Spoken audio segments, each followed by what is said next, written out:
have no idea what race I am. So what are you? The girl at Starbucks asked while writing my name on the cup. Human, I said, because this happened literally every day. No, but like what are you? She pressed. Indian, Latino, Middle Eastern, you look kinda everything. I honestly don't know, I said.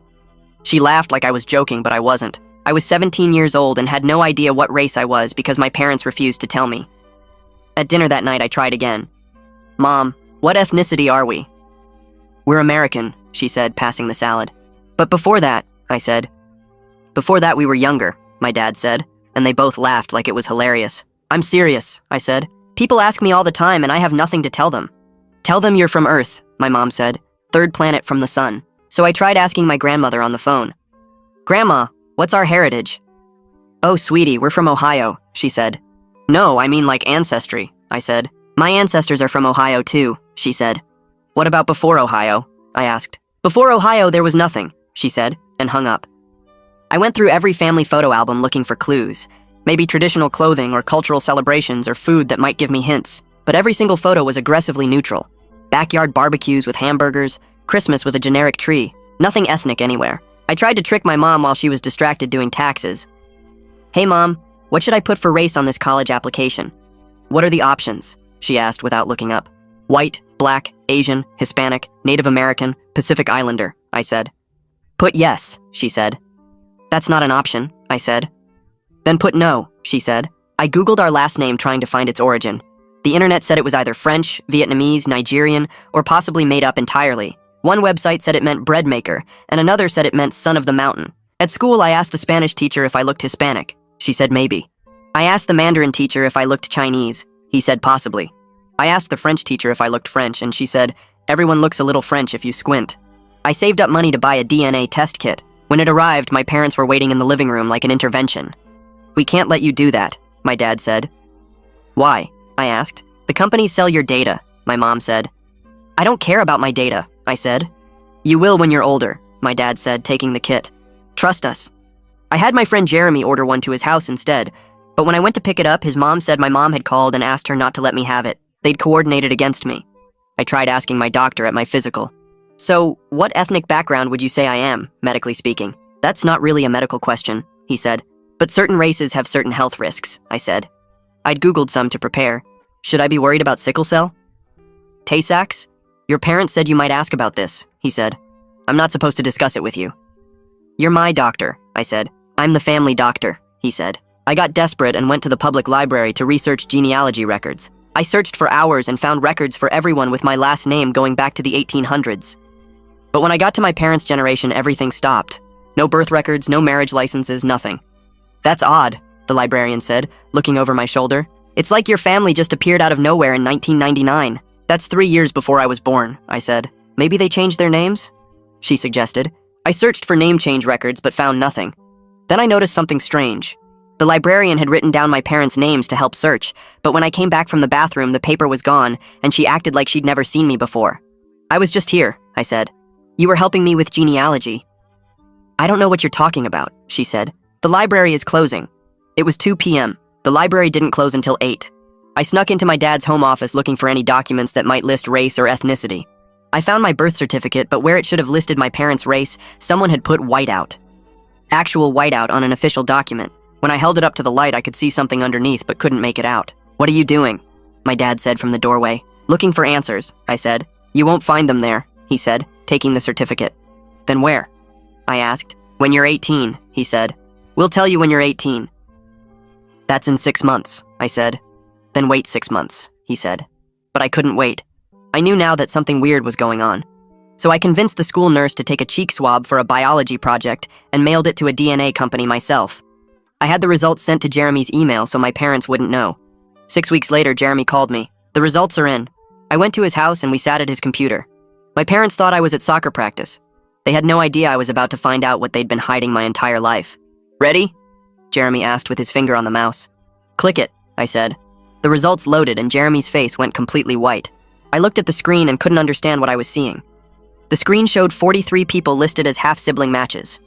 Below that was an ethnicity breakdown that looked like someone had mixed together every possible ancestry test result. West African 18%, Eastern European 22%, South Asian 15%, Indigenous American 12%, Middle Eastern 20%, and a bunch of smaller percentages that added up to me being basically everything at once. My hands started shaking so bad I had to put the laptop down on Jeremy's desk before I dropped it. This explained why nobody could ever figure out what I looked like, but now I had about 1,000 new questions and 0 answers. Jeremy leaned over my shoulder and made a low whistling sound when he saw the list of matches. He pointed at the number 43 with his finger and said that couldn't be normal, that people don't usually have that many half-siblings. I grabbed my phone and started taking screenshots of everything before the page could disappear, or my parents could somehow find out and make it vanish like they did with everything else. I saved the ethnicity breakdown, the list of matches, the donor number that was apparently mine, all of it. Jeremy watched me screenshot for a solid 5 minutes without saying anything. I spent the rest of the afternoon on Jeremy's bed scrolling through the profiles of my half-siblings on his laptop. Most of them were between 15 and 25 years old, and they were scattered across 12 different states: California, Texas, Michigan, Florida, New York, Ohio, Pennsylvania, Georgia, Illinois, Washington, Colorado, Arizona. Some had posted in a message board asking if anyone else had the same donor number, which I now knew was mine too. Donor 4,472. That was apparently what I was called before I became a person with a name. Several people had written things like, "Anyone else match with 4472?" and "Looking for 4,472 siblings," and 4,472 group chat link here. I clicked through to the group chat, but you needed an account to see it, so I made one using a fake email. That night at dinner, I could barely eat because I kept thinking about the results hidden in Jeremy's email account. My mom passed me the chicken and asked if I was feeling okay. I said I was fine, just stressed about college applications. Dad asked if I needed help with my essay, and I shook my head. Mom reached across the table and squeezed my hand, which she does when she thinks I'm upset about something. I had to resist the urge to pull away because all I could think about was how she'd been lying to me for 17 years. I went to bed early and told them I had a headache. I lay awake until 2 in the morning reading through the message boards where my half-siblings had been connecting for years. They shared photos in some of the threads, and I could see pieces of myself scattered across different faces. Someone in California had my nose exactly. Someone in Texas had my eye shape in the same way their eyebrows curved. Someone in Michigan had my chin and jawline. It was like looking at a puzzle of myself broken up and spread across the country in strangers' faces. Some of them looked more like one ethnicity than others, but we all had these similar features that showed up in different combinations. The next morning, Jeremy pulled me aside before first period started and told me something weird. He said his mom had worked at a fertility clinic about 15 years ago, before he was born. She was just a volunteer helping out in the office, but she'd mentioned it once when they were talking about medical stuff. The coincidence felt too big to ignore. I asked which clinic, but he didn't remember the name. He said he could try to find out if I wanted. That afternoon during study hall, I logged into the DNA website and messaged one of the half-siblings through their platform. I picked someone named Raj who seemed really active in the forums and had answered a lot of other people's questions. I kept my message simple and just said I'd just gotten my results and saw we were a match, then asked if he'd known about all this before testing. I hit send before I could overthink it, and then spent the rest of study hall refreshing my email waiting for a response that didn't come. My parents must have sensed something was going on, because they were extra attentive at dinner that night. Dad asked detailed questions about my day and what classes I had and how soccer practice went. Mom asked about my college essay and whether I'd finished my applications yet. Then Dad mentioned again that they'd tell me everything when I turned 18 in March, just a few more months, and they promised it would make sense then. I nodded and said okay, even though I already knew way more than they thought I did. I met with Becca Whitehead the next week to work on my college applications. She's my guidance counselor, and she'd been bugging me to finish the Common App for weeks. We sat in her office going through each section, and when we got to the demographic part, she asked how I wanted to identify racially. I stared at the checkboxes on her computer screen. White, Black, Asian, Hispanic, Native American, Pacific Islander. My throat got tight and I couldn't make myself pick one. Becca noticed I'd gone quiet and asked if I was okay. I told her I honestly didn't know what to check because my parents wouldn't tell me our background. She got this careful look on her face, the kind adults get when they think something might be wrong at home. She asked if this was causing me distress, and I almost laughed because distress didn't even begin to cover 17 years of having no answer to the most basic question about myself. I left Becca's office and headed to my locker to grab my stuff before soccer practice. Jeremy was waiting by the water fountain near the gym like he always did on Tuesdays. I walked over and asked if I could talk to him about something important. He said sure, and we moved to the empty stairwell by the science labs.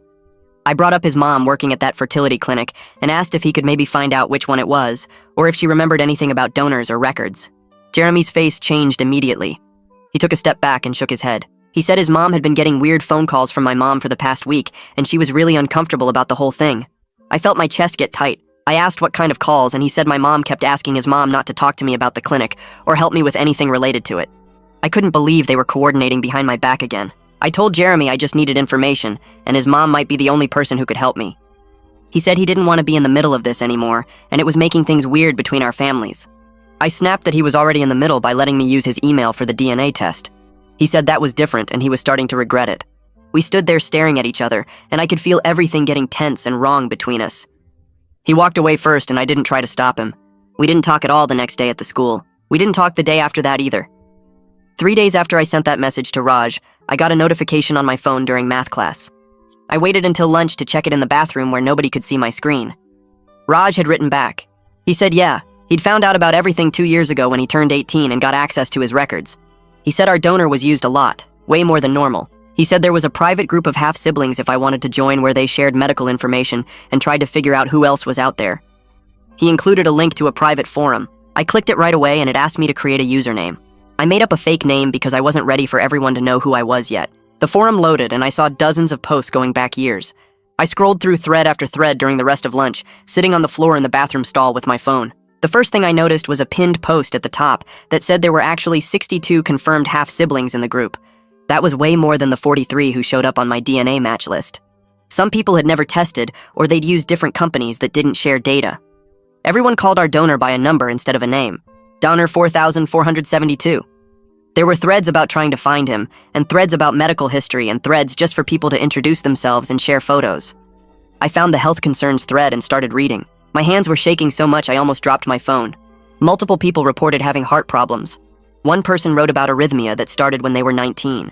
Another person described something called cardiomyopathy that required surgery when they were 23. I had to Google what that word meant, and when I read that it was a disease of the heart muscle, I felt sick. Several other people mentioned autoimmune disorders, and there was a whole discussion in the comments about whether these were just coincidences or if they were inherited risks we all needed to know about. Someone pointed out that nobody had been able to contact the donor directly to ask about his medical history because the clinic had closed years ago and all the records were sealed. Another person said they'd tried to get information through a lawyer but hit a dead end. I kept reading until the bell rang for 5th period, and I was late to class. I called my family doctor's office that afternoon from my car in the school parking lot. The receptionist answered, and I asked to make an appointment for a heart screening. She asked why I needed one, and I said I was worried about heart disease running in my family. She put me on hold for a minute, and when she came back, she said I would need a parent to authorize any new tests since I was still a minor. I asked if I could just come in and talk to the doctor about it, and she said no. All new appointments for minors required parental consent. I hung up without saying goodbye. I sat in my car feeling trapped by my age and my parents' secrecy and a medical system that wouldn't let me access information about my own body. I had real health concerns based on what my half-siblings were reporting, but I couldn't do anything about it without my parents' permission. That night at dinner, I brought it up as casually as I could. I said some guys on the soccer team had to get heart screenings, and I thought it would be a good idea for me to get one too. Mom and Dad both looked up from their plates at the same time. They did that thing where they made eye contact with each other and had an entire conversation without words. Dad asked why I was suddenly worried about my heart. I shrugged and said I just wanted to be careful and make sure everything was okay. Mom asked if something happened at practice or if I was having symptoms. I said no, I just thought it was smart to get checked. Dad said those tests were expensive and probably unnecessary for someone my age with no symptoms. I pushed back and said it would give me peace of mind. Mom said they would think about it, but I could tell from her voice that thinking about it meant no. The next day, I spent my lunch period in the library instead of the cafeteria. I went to the computer section in the back and searched for information about birth certificates and vital records. I learned that amended birth certificates were common in adoption cases where the adoptive parents' names replaced the birth parents' names on the official document.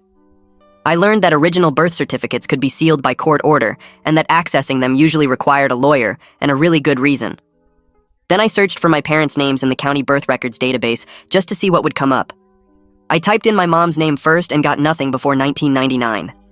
I tried my dad's name and got the same result. No birth records, no marriage license, nothing.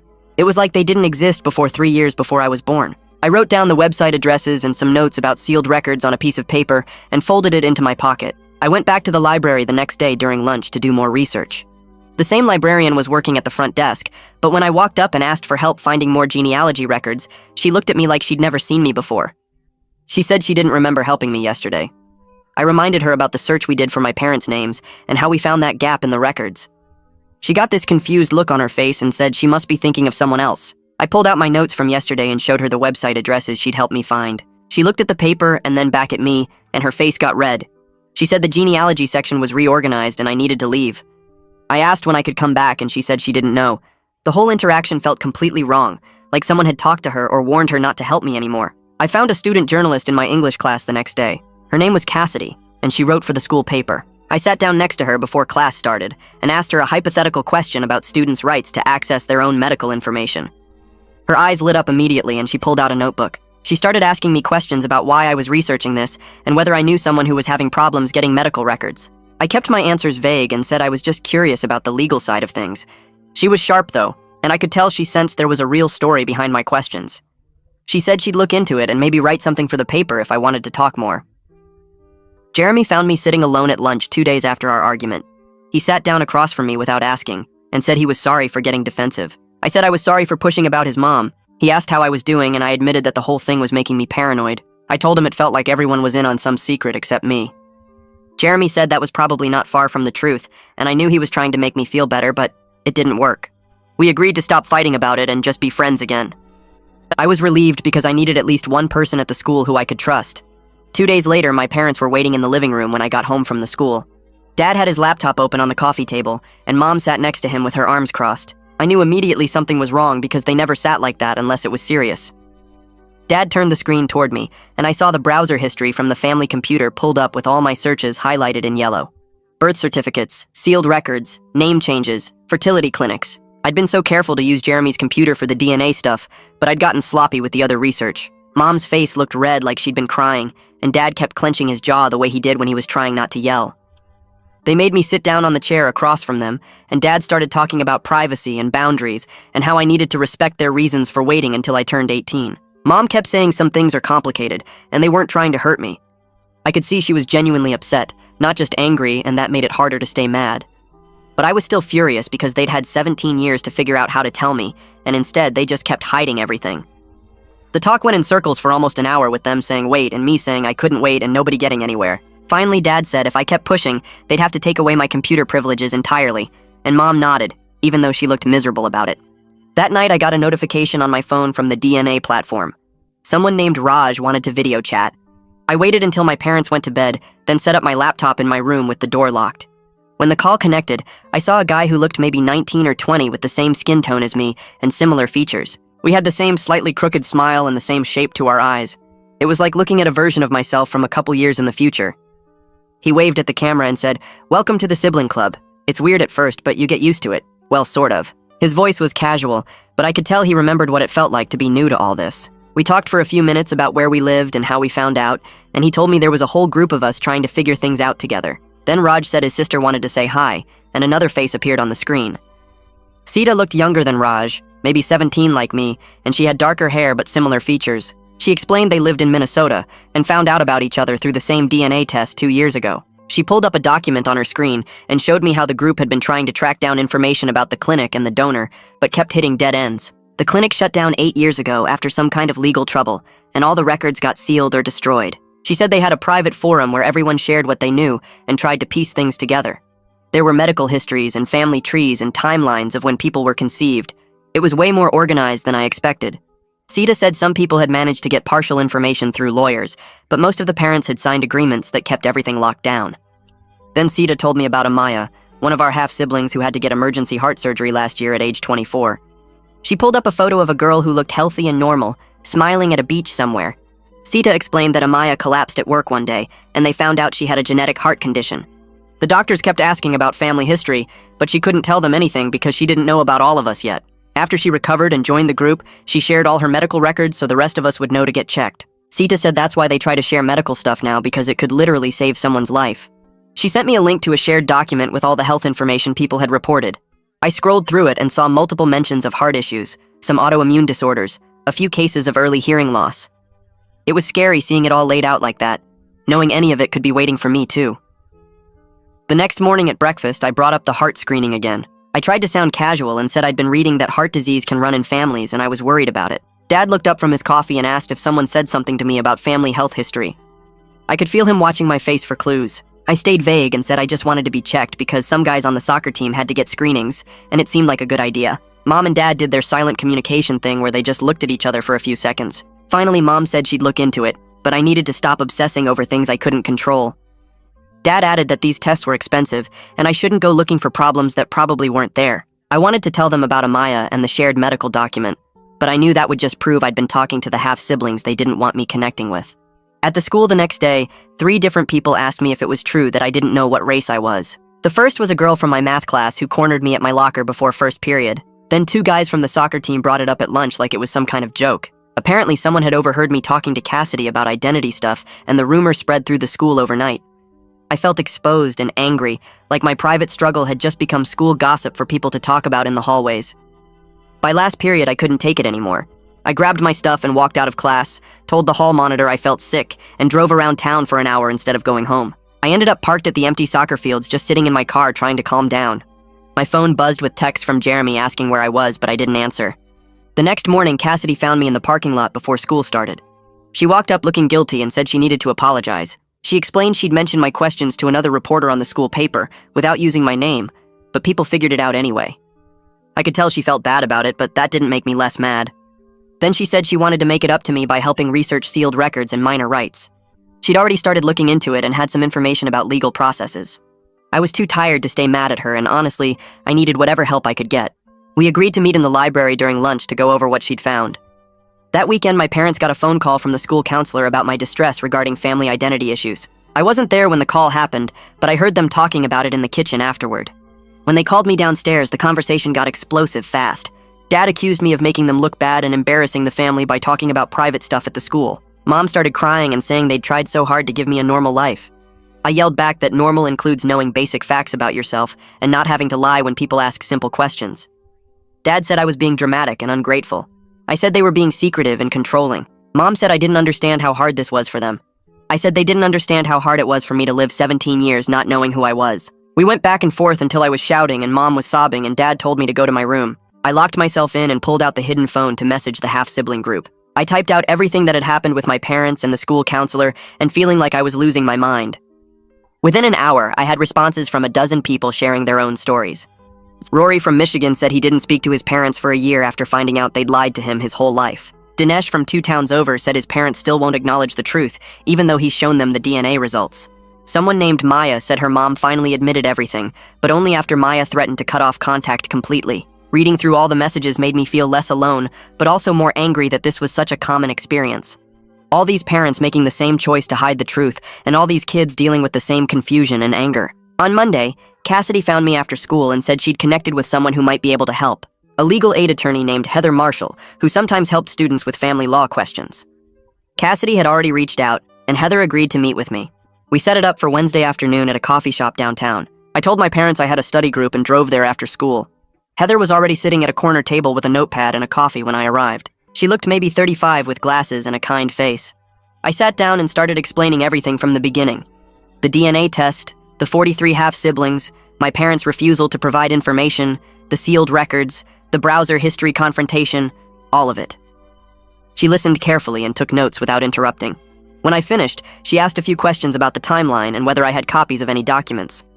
I showed her screenshots on my phone of the DNA results and some of the half-sibling forum posts. She studied them for a minute, then looked up and said we needed to talk about what my options actually were as a minor.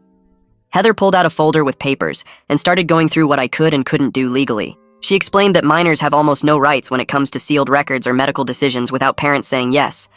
The system protects kids, but sometimes that protection becomes a wall, she said. I could try to ask a court for my original birth certificate, but I'd need a lawyer and my parents would find out right away. The whole process could take months or even years and might not work. She wrote down some names of lawyers who handle this stuff, but warned me they cost money I probably didn't have.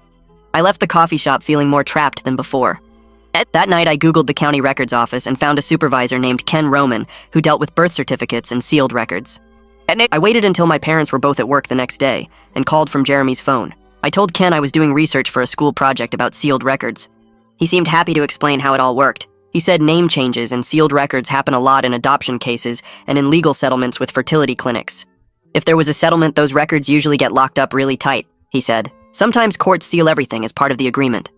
I thanked him and hung up, then sat in my car in the school parking lot just staring at the steering wheel. Everything clicked into place in my head. I was almost definitely donor conceived from a clinic that had problems.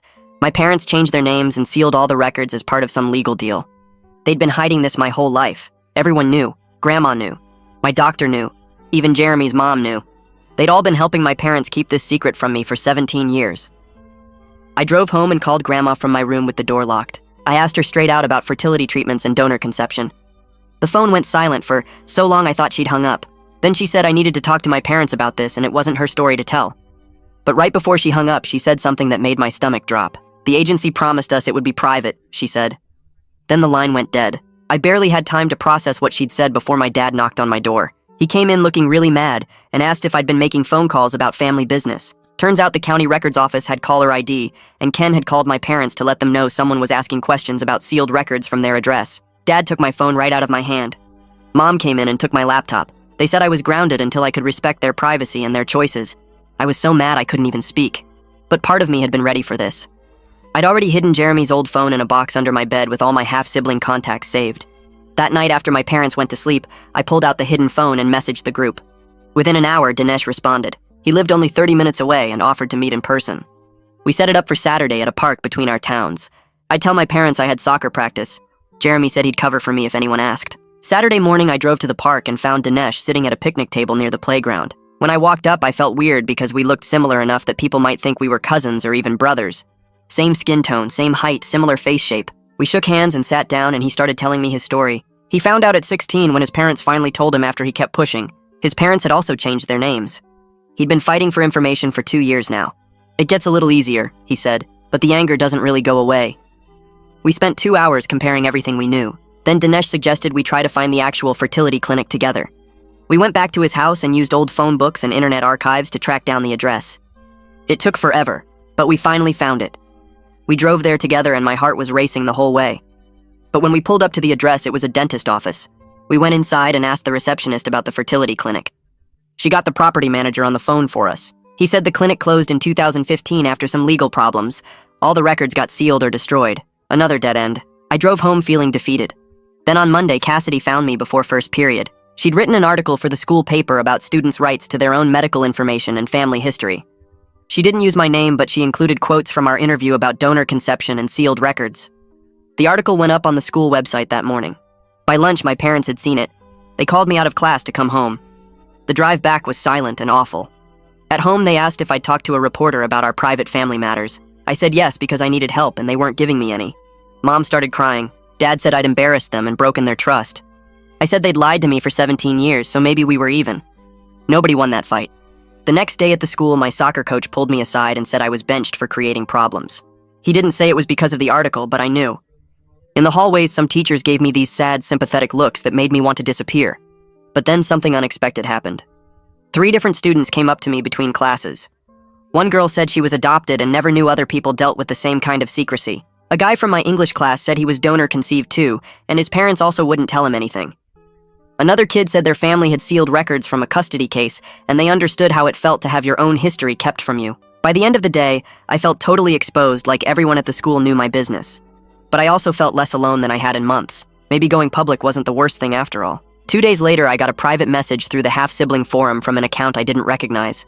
The username was just a string of numbers and the profile was blank. The message said she was a nurse at the clinic and saw the article.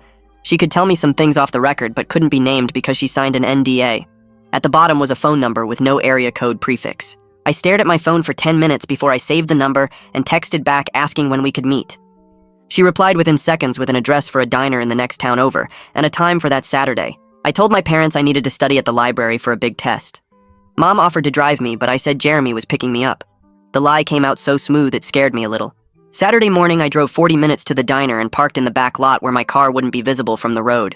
Inside, the diner smelled like coffee and bacon grease. A woman sitting alone in a corner booth raised her hand slightly when I walked in. She looked tired in a way that went deeper than just needing sleep. Her name was Jessie, and she was probably in her 50s with gray streaks in her brown hair. I slid into the booth across from her, and she pushed a menu toward me even though neither of us ordered anything except coffee. She got straight to the point once the waitress left. The clinic used donor 447 two-way more than recommended, over 100 times in a small geographic area. She said the doctor wanted to maximize profits and didn't care about the guidelines that said donors shouldn't be used more than 25 times. When families started figuring it out and kids started meeting each other accidentally at the school or sports, there were lawsuits. That's why everything got sealed. She stirred sugar into her coffee and wouldn't look directly at me while she talked. I asked her how many of us there really were, and she said she didn't know the exact number, but it was over 100 confirmed. Some families never found out and some kids never tested. The donor was screened for basic genetic issues, but not thoroughly. When health problems started showing up in the offspring, the clinic didn't follow up. They just paid families to go away quietly. She said there were settlements with probably 20 families, and all of them had confidentiality clauses. Your parents probably got money to cover future medical costs and agreed never to pursue the donor's identity or sue again. I asked if she knew the donor's name and she shook her head. The clinic used numbers only, and she was just a nurse who handled paperwork and scheduling. She never met any of the donors face to face. Before she left, she said she was sorry for what happened to all of us kids. Then she put $20 on the table for the coffee we didn't drink and walked out. I sat there for another 15 minutes trying to process everything. Then I drove straight to Heather's office even though it was Saturday, and I didn't have an appointment. She was there doing paperwork and let me in when I knocked. I told her everything Jesse said about the settlements and the NDAs and the donor being used over 100 times. Heather listened and took notes on a yellow legal pad. She explained that the settlement and NDA my parents signed probably prevents them from telling me anything until I'm 18 and legally separate from their agreement. They might actually be legally prohibited from disclosure right now. Once you're an adult, the restrictions on you personally should lift, but it's complicated. She said the clinic's bankruptcy and closure made everything harder because there's no entity left to petition for records. I asked what I could do, and she suggested family therapy as a way to work through this without legal action that could take years. Your parents are probably scared and dealing with their own trauma about infertility and the clinic's negligence. That doesn't excuse keeping you in the dark, but it might explain it. She wrote down a name and number on a sticky note. Niall Peterson was a therapist who specialized in family communication and difficult conversations. Heather said he'd worked with other donor-conceived people and their parents before. I took the sticky note and thanked her and left. That week, I went to soccer practice even though I was still benched. We were doing sprint drills when I felt a sharp pain in my chest that made me stop mid-run. The coach yelled at me to keep moving and said I was faking to get out of running laps. But the pain got worse and spread across my chest like someone was squeezing my ribs. I sat down on the grass and tried to breathe normally. The coach came over and asked if I was seriously hurt or just being dramatic. I said I didn't know, but something felt wrong. He let me sit out the rest of practice, but I could tell he didn't believe me. Afterward, I sat in my car for 20 minutes debating whether to go home or go to urgent care. The pain had faded to a dull ache, but I kept thinking about Amaya and her heart surgery. I drove to the urgent care clinic near the mall. The waiting room was empty except for a kid with a cough and his mom. I filled out paperwork, and when they called me back, the doctor was young and seemed rushed. He did an EKG by sticking a bunch of electrodes on my chest. The machine beeped and printed out a long strip of paper with squiggly lines. He looked at it and said it looked normal, but recommended follow-up with a cardiologist given my family history of heart issues. I tried to explain that I didn't have access to my family history, and he looked confused. He said I should bring a parent to the follow-up appointment. I left with paperwork and instructions I couldn't fully follow without my parents' help. The paper said to schedule a cardiology consultation within 2 weeks and to avoid strenuous exercise until then. I drove home and left the urgent care paperwork on the kitchen table where my parents would see it. Then I went upstairs and lay on my bed staring at the ceiling. When they got home from wherever they'd been, Mom found the paperwork first. I heard her call Dad over and they talked in low voices for a few minutes. Then Mom called me downstairs. I came down and stood in the doorway of the kitchen. She asked what happened and I explained about the chest pain at practice and driving myself to urgent care. Dad picked up the paperwork and read through it carefully. He looked genuinely scared for the first time in this whole thing. Not angry or defensive, just scared. They asked why I didn't call them and I said I didn't want to worry them over nothing. Mom said chest pain is never nothing, especially at my age. They agreed to make an appointment with a cardiologist. Dad called first thing Monday morning and got an appointment for 2 weeks out. The wait was terrible. I spent those 2 weeks monitoring every heartbeat and chest sensation. Anytime I felt the slightest twinge, I'd stop what I was doing and focus on my breathing. I researched cardiomyopathy online and read through Amaya's posts about her surgery in the half-sibling forum. She'd had to have part of her heart muscle removed because it was too thick and blocking blood flow. The surgery was successful, but she'd be on medication for the rest of her life. Other people in the group reassured me that most of them were fine, and I was probably okay too. But the uncertainty was exhausting. I could barely focus in class because I kept thinking about my heart. At night, I'd lie awake feeling my pulse and wondering if it was beating too fast or too slow or irregular. Finally, the appointment day arrived. The cardiologist's office was in a medical building downtown. Drew Landry was younger than I expected, maybe in his 30s with dark hair and glasses. He actually listened when I explained the situation about being donor-conceived and having half-siblings with heart problems. He didn't seem judgmental or confused like the urgent care doctor. He did an echocardiogram, which was basically an ultrasound of my heart. I lay on an exam table while he moved a wand around on my chest and looked at a screen showing my heart beating in real time. It was weird seeing the inside of my own body like that. Then he had me do a stress test on a treadmill with electrodes stuck all over my chest. The treadmill started slow and got faster and steeper every few minutes until I was running hard and breathing heavy. When it was over, he printed out more strips of paper and studied them for a long time. Everything came back normal. My heart structure looked good, and there were no signs of the thickening that Amaya had. But he said given the family history I'd described, I should be monitored annually. Heart conditions can develop over time, especially in your 20s. You did the right thing getting checked. He scheduled a follow-up for 1 year out and said to come back sooner if I had any more chest pain or unusual symptoms. I left his office feeling relieved, but also aware that this was something I'd have to deal with for the rest of my life. Annual checkups and constant awareness of my heart because of a donor I'd never met and a clinic that used him too many times. I drove home from the cardiology appointment with my hands tight on the steering wheel. The clean bill of health should have made me feel better, but instead I just felt more determined. I had information now. I had proof of health risks. I had leverage. My parents were home when I pulled into the driveway, and I walked straight into the living room where they were watching TV. I stood in front of the screen until Dad hit pause on the remote. I need to talk to you both right now. They looked at each other with that same worried expression they always had when I brought this up. I stayed standing because sitting felt like giving up ground. I know about the donor conception. I know about the clinic and the settlements. I know I have at least 60 half-siblings. My voice shook, but I kept going. I'm not asking you to break any legal agreements, but I need you to stop pretending this isn't real. Mom's face crumpled and she started crying immediately. Dad put his arm around her shoulders and they sat there for a long moment. Then Dad took a deep breath and started talking. We struggled with infertility for years. We tried everything. The treatments were expensive and painful and nothing worked. When we found the clinic, it felt like a miracle. They said the donor was thoroughly screened and local and available. We just wanted a baby. We didn't think about what it would mean for you later. Mom wiped her eyes and nodded. The clinic made it seem so simple and safe. They said lots of families used donors and the kids turned out fine. We thought we were doing the right thing. Dad stood up and left the room. He came back a few minutes later with a folder full of papers. These are from the settlement. Most of it is redacted, but you can see enough. He spread the documents on the coffee table, and I sat down to look at them. Pages and pages with thick black bars covering names and details. But I could see dollar amounts. $35,000. I could see phrases like sealed records and name change requirement and confidentiality clause. The clinic paid us after everything came out about the donor being used too much. They made us change our last name and seal all the records related to your conception. Dad's voice was quiet. We thought we were protecting you from harassment, protecting ourselves from judgment. We didn't know how to tell you later without it seeming like we'd been lying your whole life, which we had been. I looked at the documents and felt something shift inside me. Not forgiveness exactly, but understanding maybe. I need access to my medical information. I need the right to know my half-siblings. I'm not trying to replace you or say you're not my real parents, but these people share my DNA and my health risks. I need to be able to make informed decisions about my own body. Mom reached across the table and put her hand over mine. We'll work with you on this. I promise. We should have done this sooner. I took another breath. I want you to meet one of them. One of my half-siblings. With me. So you can see they're real people and not some threat. My parents looked at each other again. Dad nodded slowly. Okay, we can do that. It took another week to arrange everything. I messaged Dinesh and asked if he and his mom would meet my parents for coffee. He said yes immediately. His mom was nervous but willing. I spent the whole week worried my parents would back out. They kept asking questions about Dinesh and his family. What's he like? How old is he? Does he look like you? I answered everything honestly. The morning of the meeting, I could barely eat breakfast. We drove to a coffee shop in a town between ours and Dinesh's. Neutral territory. My parents were quiet in the car. When we walked in, Dinesh and his mom were already sitting at a corner table. Dinesh stood up when he saw us, and I could see my mom's face change. The resemblance was obvious even from across the room. We sat down and nobody knew what to say at first. Then Dinesh's mom pulled out her phone and started showing pictures of Dinesh when he was little. My mom leaned forward to look and I saw tears in her eyes. You looked exactly like that. Exactly. The same smile. Dinesh's mom nodded. When we first saw the DNA results, I thought there was a mistake. But then I found the old clinic paperwork and it all made sense.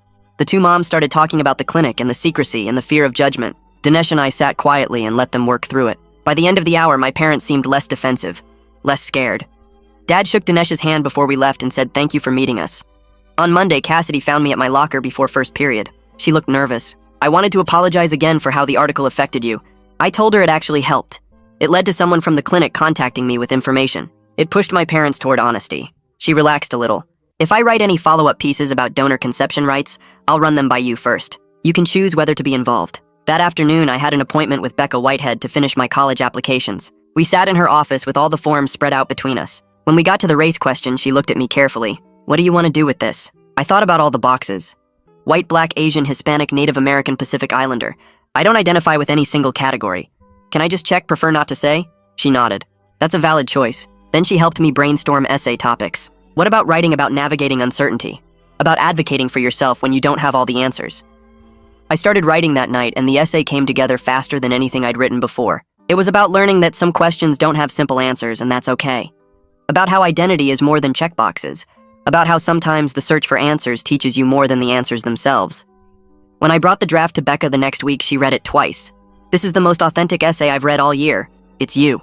The next day, I found Jeremy in the cafeteria. I need to apologize for putting you in an awkward position with your mom. For dragging you into this whole mess. He shook his head. I understand why you were desperate. I'm glad things are getting better with your parents. You're still the same person you always were. You just know more about where you came from now. It was simple, but it helped. That night, I got a message from Jesse with a list of attorneys who specialize in unsealing donor conception records. You have rights as an adult that you don't have now. Don't give up on getting the full story. I saved the list and started researching what the process might look like after my birthday. 2 days later, Jesse sent me a message through the half-sibling forum with an attachment. The file contained a list of 5 attorneys who specialized in unsealing donor conception records, along with brief notes about their success rates and fee structures. Her message said I should contact them after I turned 18, because I would have rights as an adult that I didn't have now. She added not to give up on getting the full story. I saved the list to a folder on my laptop and spent the evening researching each attorney and reading about the legal process for petitioning courts to unseal sealed records. Most articles said it could take 6 months to a year, and success wasn't guaranteed. But having the information made me feel like I had a plan, instead of just waiting helplessly. The following Tuesday, I joined a video call with the larger half-sibling group using my real name this time, instead of the fake username I'd been hiding behind. About 20 people were on the call from all over the country, and we went around the screen sharing our stories about how we found out and what happened after. Some had known since childhood because their parents told them early. Others found out as adults when they took DNA tests for ancestry or health reasons. Several were still fighting with their parents who refused to acknowledge the truth or blocked them from accessing information. The similarities in our experiences felt both comforting and sad. Toward the end, someone asked if I planned to try contacting the donor when I turned 18. I said I wasn't ready to decide that yet because I was still processing everything and figuring out what I needed. A few people nodded like they understood that hesitation. Thursday afternoon, my parents and I had another session with Niall, where we talked about what progress looked like going forward. My parents agreed to stop blocking my access to medical information and to support my relationships with my half-siblings, instead of treating them like a threat. They also agreed to give me whatever information they legally could when I turned 18, even though some details would still be sealed by the settlement. It wasn't everything I wanted, but it felt like real progress after months of stonewalling and deflection. Niall said we were learning to communicate honestly, instead of avoiding hard topics, and that was significant growth for our family. Saturday morning, Dad asked if I wanted to go for a run with him, just the two of us. We drove to the trail by the reservoir and started jogging in silence for the first mile. Then he started talking about how scared he and Mom were when they couldn't have kids, and how the clinic made them feel like failures when the treatments kept not working. He said they thought using a donor would solve everything and give them the family they wanted, but they didn't think about what it would mean for me later. He admitted they handled this badly, and were so focused on protecting themselves from judgment and harassment that they didn't think about what I needed. I told him I was still angry about the lies and the years of deflection, but I was trying to understand their perspective too. We ran another 2 miles without talking, and it felt like something between us had shifted slightly. The acceptance letter arrived in early December from the in-state university with a decent scholarship and a solid program. I opened it at the kitchen table and just stared at the congratulations paragraph for a minute. It felt like a small victory, even though it didn't solve the bigger questions about my identity or give me the answers I'd been searching for. I was learning that life kept moving forward, even when you didn't have all the answers you wanted, and sometimes you had to make decisions with incomplete information. That afternoon, I called Drew Landry's office and scheduled my own follow-up cardiology appointment for next year, putting it in my phone calendar. Taking charge of my own health monitoring felt like a step toward adulthood and independence. His office sent me the intake paperwork, and I filled it out myself, including the family history section, where I listed the heart conditions reported by my half-siblings in as much detail as I had. I met with Heather one more time the following week to prepare for petitioning to unseal my records after my 18th birthday in March. She spread out forms and explanations across her desk and walked me through the process step by step. She explained it would take months and might not succeed because courts were often reluctant to break sealed settlements, but I had the right to try. She said advocating for myself mattered regardless of the outcome. I left her office with a folder full of forms and instructions and a clearer sense of what the next year might look like. At our next family dinner, I asked my parents direct questions about the clinic and the donor and the settlement instead of dancing around the topic. They gave me direct answers instead of jokes or deflections. They couldn't tell me everything because of the legal agreements, but they told me what they could about the timeline and the process and why they made the choices they made. It was still frustrating to hit walls where information was sealed, but the honesty felt like progress. We were learning to talk about this like it was real instead of pretending it didn't exist or waiting for some magical future date when everything would suddenly be okay. I was filling out my final college application when I got to the demographics section one last time. I looked at the boxes for race and ethnicity and checked prefer not to disclose. I realized I was okay with that choice.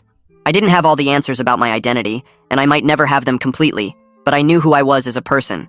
I had a plan for getting more information when I turned 18. I had a community of half-siblings who understood what I was going through.